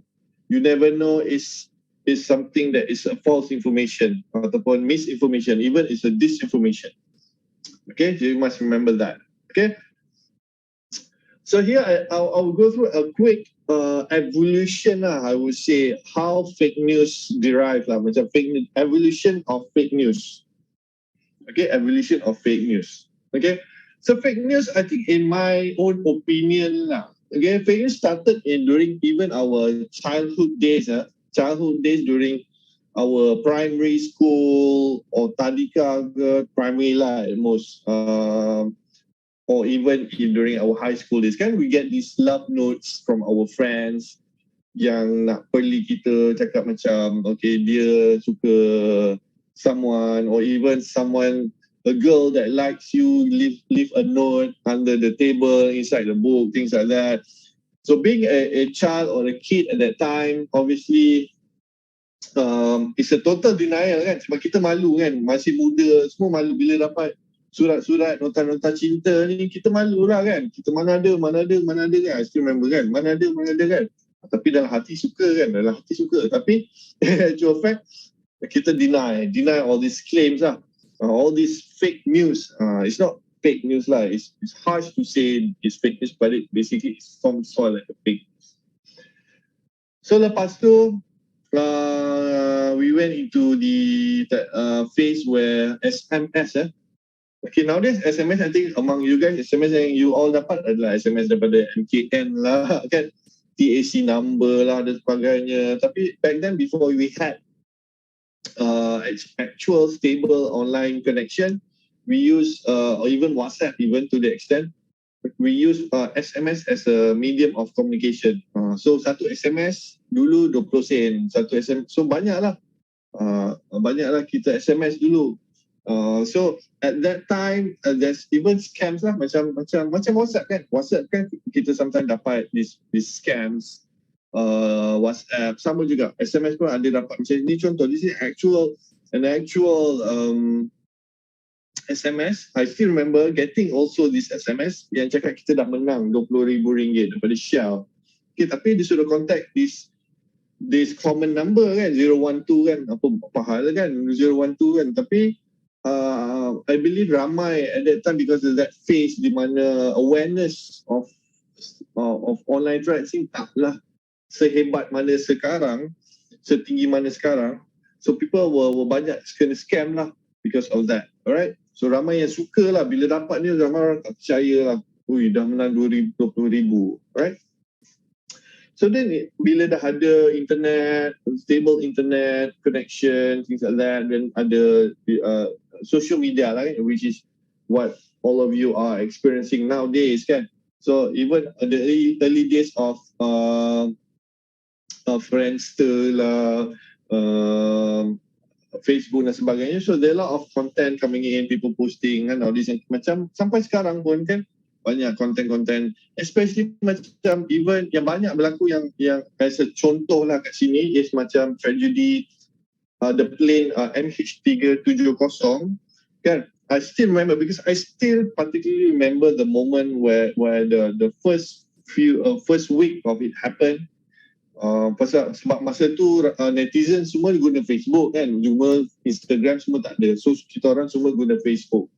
So I still remember all our timelines that were filled with MH370 punya story, daripada news, kepada propaganda lah, kepada this one, dia cakap Malaysia Airline missing flight has been found kan, siap ada tulis, siap ada video suruh play kan. So there's a lot of disinformation and also misinformation lah, and also opportunist juga.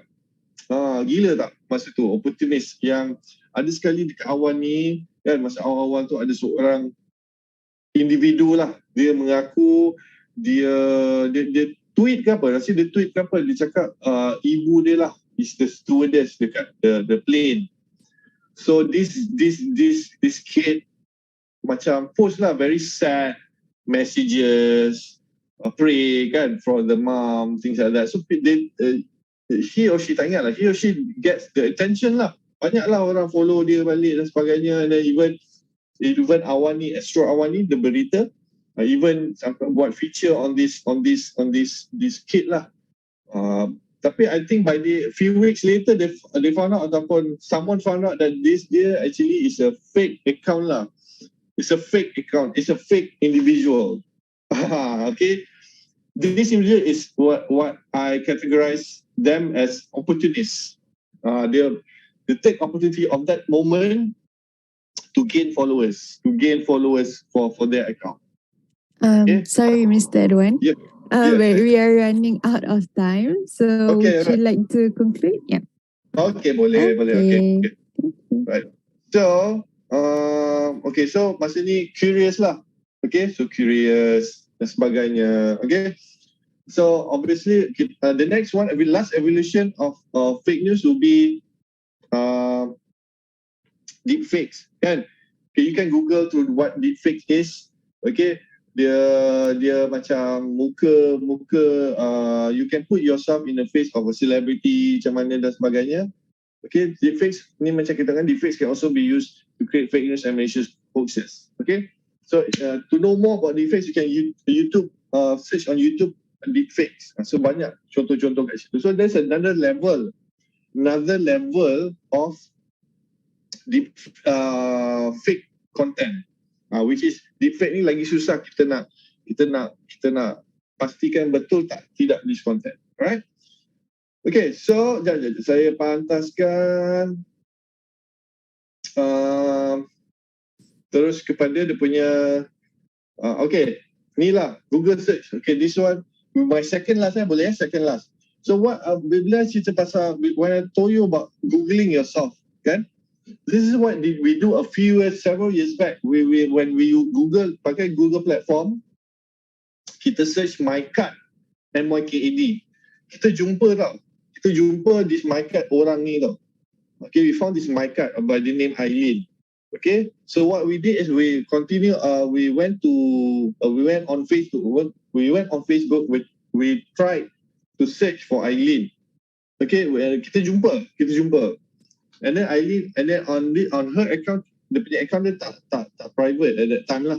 So we managed to go through all the punya information, all the information that she post, what she did dan sebagainya. Okay, even more so kita dapat access dia punya photo album. Okay, and then we know that we know how the punya parents look like dan sebagainya. Even dia punya siblings, dia punya husband dia duduk di mana dan sebagainya. Even at one point dalam Facebook information dia ada satu link that points to the punya blog. So we found out that she was an active blogger at that time.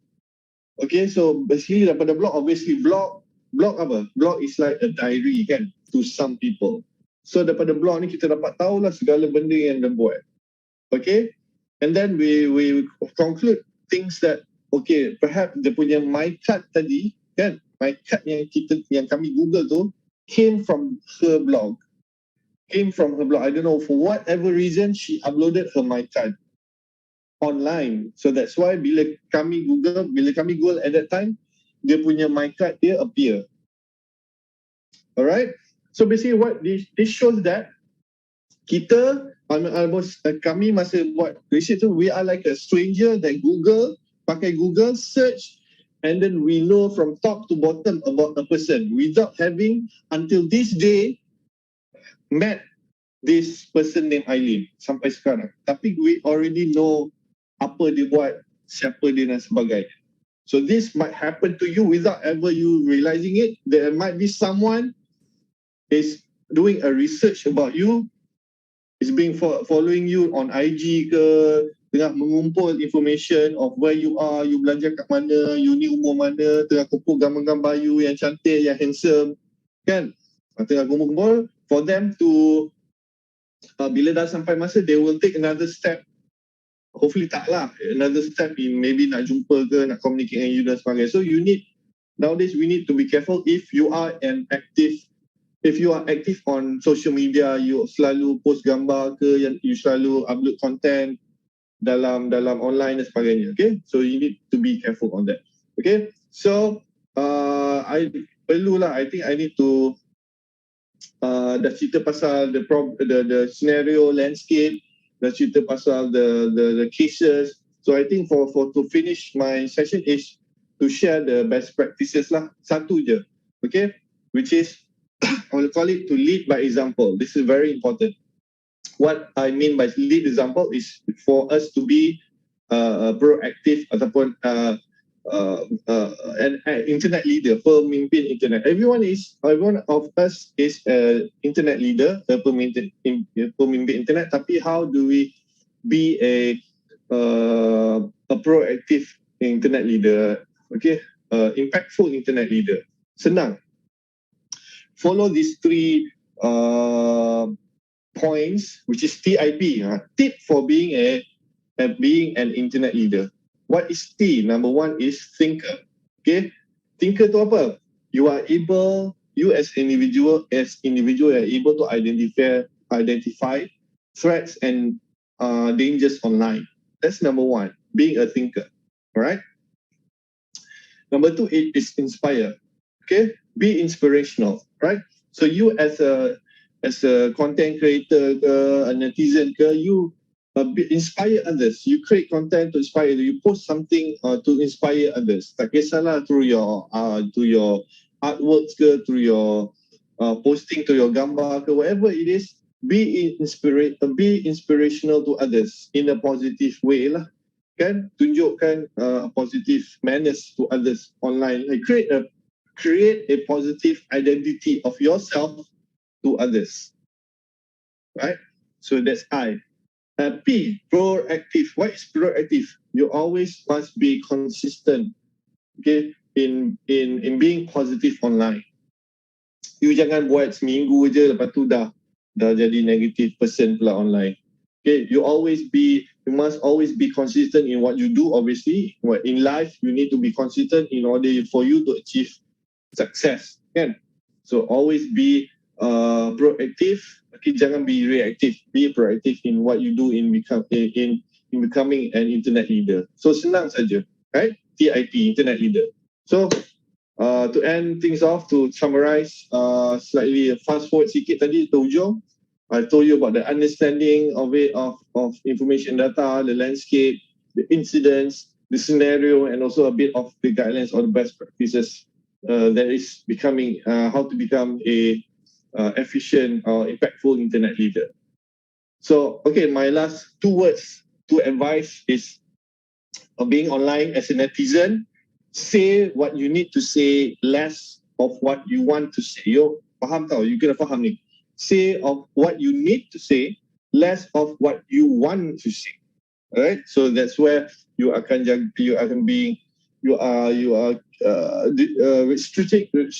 restricting yourself to sharing a lot of things with others, exposing your weaknesses to others online. Alright. Knowledge is power, and awareness is obviously will be our shield to protect. Okay.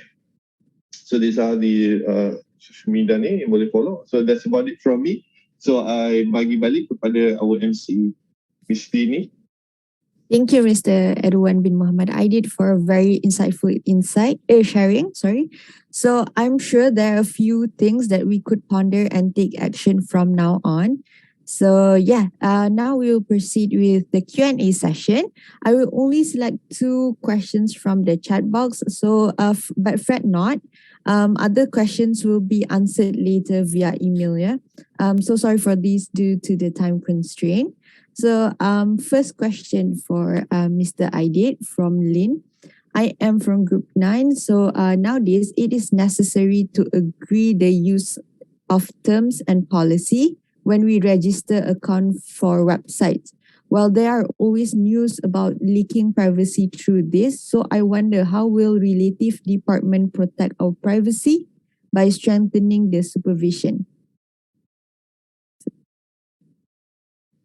Okay, thank you very much for the question. Okay, this one in terms of the, I know, it's like we need to abide to the law of that is being written that we must obey in terms of black and white, right?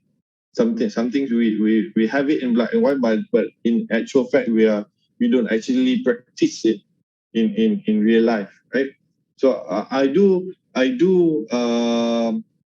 understand the concern in terms of which related department to protect the privacy of others and by strengthening the supervision. But again, this is a very subjective question in terms of, yes, it relates to again, in terms of privacy, there are laws that what you call under the PDPA privacy, PDPA consent. Okay, when you have you need to read. Okay, that's the first thing. When you sign something, in terms of when you fill out information that has your private information, you need at least before you sign it, things like that, you need to read the terms and conditions that they have. Okay, just don't just sign it for the sake of because you want to get it over with. Okay, because you never know. In one of the points in the terms, they say that they can use your information for marketing, right?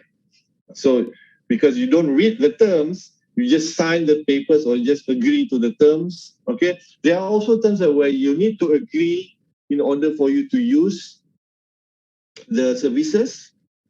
So I can't comment much on that because it's their way of getting people to use the information. People need to agree to their terms first before they use their services. If say you don't agree with the terms, then you don't get to use their services. Okay, so it comes to the point where who protects the information, how to strengthen this supervision of the privacy of others, right? So it comes back to the human side of things. Okay, like I said, the three elements just now, right? The people, process, and technology, right? So you have the hardware, midware, and the software. So the biggest threat of all the things, all the incidents I've shared with you today, the biggest threat, okay, the biggest factors of threat of all of this is the human factor. Human factor, regardless how big the incident is, regardless how complicated the incident is, it comes down to the human factor. Same goes, how do I apply to this question? Same goes to the leakage of, in terms of the data breaches, incident, leakage of information. It comes down to the human factor. It comes down to the ethical behavior of the owner. Okay, you can have the best and the most expensive security system, security procedure, management system, the best in the world, the most expensive in the world. But if you have the most dumbest, most unethical officer managing the system, it won't work. Right? So that would be my I hope it is a very understandable answer, quite a simplified, logical answer, right? I won't go too much into technical, but they would explain, or they would probably answer a little bit of what you are asking in the chat box. Okay, thank you, Mr. Edwan, for the answer. So the second question is from Amma. Is VPN or virtual private network can help users to save their confidential data? Oh. Okay, this would, okay, I'll be honest, okay, because I said just now, I'm not a technical person, so I don't know much about the environment of VPN, but the VPN itself, what the pros and cons of VPN. Okay, but I know the functions of VPN because we in cybersecurity, for example, in our practice, being outside the office, in order for us to access our emails, we need to go on VPN first. before we can access to our office email. So I can see the security side why we need to use the VPN. Okay, but then in terms to dive much into how it can help users to save their confidential data, I think you need a little bit more technical explanation, which I won't dare to brag to pretend that I know, but perhaps I could give that answer later in the email for you, perhaps, yeah. But I think to point out in a way how it can help save confidential data, I think it pretty much help using a VPN rather than you can access it without a VPN. It's like how to say VPN for me to put it into simple words is, I think it's like accessing your house. How to say how without it's like having your house, but then you don't have a front gate. You don't have a pagar tepi. Kan? You lock. Okay, right. This is a good example. You have your house, right? So you have your doors, everything locked. Kan? You lock your doors, everything, but then you don't have your front gate. You don't have your pagar semua. You tak ada pagar. You just house je. Tapi door you lock lah semua.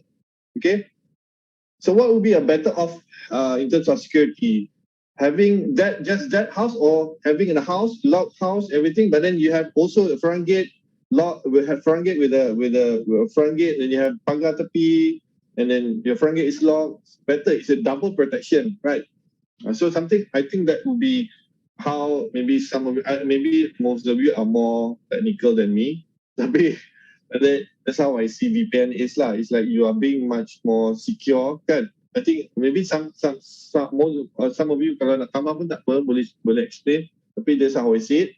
You are being much more secure when you use VPN rather than you have a direct access to something. Macam tu. Okay, thank you so much, Mr. Edwan, for the answer. I think that is all the question from the participants. Thank you again for the enormous amount of knowledge. So now we will proceed with the photography session. I would like to invite our speaker, Mr. Edwan, and also Prof. Dr. Syed Abdul Rahman Al-Hadad bin Syed Mohammed and fellow students to say and get ready in front of the camera for photography session. Okay.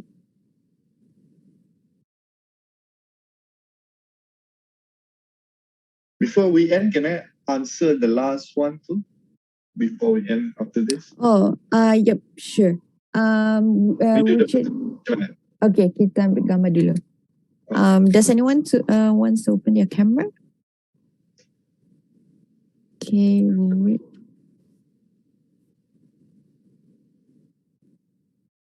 Okay, technical, are you ready? Okay, all right. So first page. Okay, 1, 2, 3, smile. Okay, first page done. Next page. We have 4 page. Okay. 1, 2, 3, smile.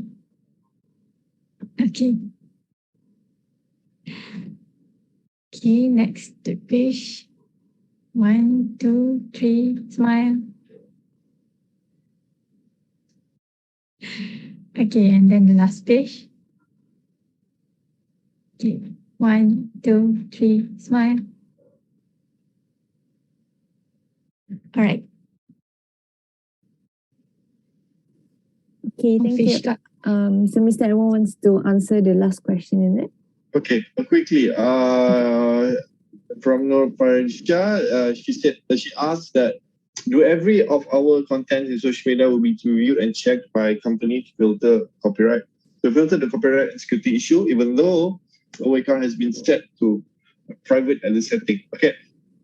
In terms of companies checking your background checking, online background checking, yeah, there are some companies applying these practices. not all, but some are applying this practice where they scan to your online background, especially if you're applying for big companies, maybe, I don't know, top of my head, Petronas, for example, right? They might, I'm not sure they are, but then they might be doing some background checking just because they it's just for their own recruitment purposes. Okay, they want to see your history or your background. Who are you in personally?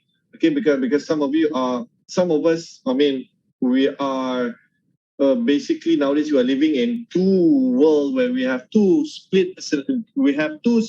personalities. Am I right? We all have two personalities. One personality that I am seeing right now, and the other would be your personality on your social media. I'm sure most of you are very talkative on your personal social media, on your own one-to-one personal social media, and sometimes most of us put a very nice innocent face when they are in an official scenario. So there are companies that do go through filters, but then again, not necessarily they will achieve they will be successful in their background check. But then what would my advice be is that be aware of what from now on, I mean, in terms of you are still studying, be aware of what you put online, what you post, what you say online, because you never know the things. Maybe for example, something, maybe you ada satu garage, maybe one day ni you ada masalah dengan for example, when you filling out nak isi minyak, for example, you ada masalah dengan minyak ke dengan kedai mesra ke dengan Petronas ke, something like that, then you macam marah dengan orang-orang dekat situ ke, you marah, you post it on your IG, you macam you're mocking lah the Petronas as a company, or you mocking a Food Panda ke dan sebagainya lah, whatever the reason might be. Okay, and then in 5 years time, 6 years time, for example, and then you dah besar, you pun dah mature kan, you nak apply for a job, and then you macam at that time you maybe you ada apply a job with Food Panda ke Grab, then maybe this the Food Panda or Grab ada buat background checking, dia check balik you punya profile di media sosial, you ada pernah several years back you ada pernah cakap sesuatu mengenai the organisation. Doesn't necessarily they won't hire you, but then it's a minus points lah for you bila dia nak hire you lah. So it won't cause you much major setbacks sangat, but then be careful what you post from now lah, even in your study days, because you never know, it might hit you back when you want to apply a job lah somewhere nanti. So that would be my advice and my explanation lah to the question. So itu saja. Okay, thank you. So ladies and gentlemen, we have come to an end of our seminar of Excuse Me, Your Privacy is Showing from Cybersecurity Malaysia. On behalf of the organizers, I would like to thank the speaker, Mr. Edwan bin Muhammad Aidid, and our entire guests for the support and contribution in making this seminar a success. So we've come to a participant of 88 people. So before you leave the Zoom, please be reminded to scan your QR codes and fill in the evaluation form. Assalamualaikum warahmatullahi wabarakatuh. Thank you. Thank you everyone. Bye. Thank you, Mr. Edwan. Bye. Thank you, Mr. Edwan. Have a nice day. Thank you. Castle on a hill that's built out of steel.